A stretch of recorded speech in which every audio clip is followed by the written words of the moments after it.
کوردستان لە بەردەم دۆخێکی سەختی سیاسی و ئیداریدایە بە جۆرێک ئێستا دۆخەکە بەرەو ئەوە ئاراستە دەگرێت پێویستی بەڵۆشانەوەی حکومەتی ئێستای هەرێمی کوردستان و دروستکردنی حکومەتێکی کاتیە. بە گوێرەی زانیاریەکان ئێستا جموجوڵێکی فراوان دروست بووە لە ناو سیاسەکان و ناوەندە سیاسەکانی هەرێمی کوردستان بەو ئاراستەیە کار دەکات.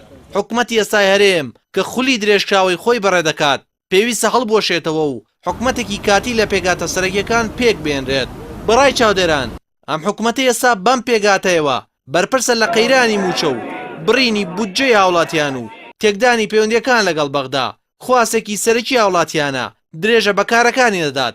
ئەو ڕێگە خۆشکار دەبێت بۆ ئەوەی لەم دۆخەتا حکومەتێکی کاتی پێک بێنرێت و ئەم حکومەتە نوێیە کارد لەسەر چەندین مەلەفی گرنگ بکات کە لەسەر و هەمویانەوە یەکەم باشکردنی دۆخی ژیانی هاوڵاتیانی هەرێمی کوردستان کە ئێستا بۆی لاوازبوونی کەرتی تایبەتەوە ڕێژەی بێکاری گەیشتووەتە لە سەدا 14 و نزیکەی 1 ملیۆن کەسیش کەوتونەتە ژێر هێڵی هێژاریەوە.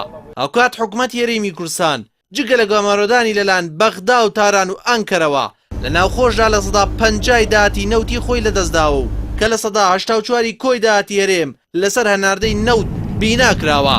دووەم ئەنجامدانی گفتوگۆ لەگەڵ دەسەڵاتدارانی بەغدا لەسەر پرساڵ واسراوەکان کە ئێستا دۆخەکە لەو پەڕی ئاڵۆزیدایە و بەغدا مکوڕ لەسەرەوەی دانووسان لەگەڵ ئەم حکومەتەدا ناکات کە بۆتە هۆی بەبن بەزگەیشتنی دۆخەکە.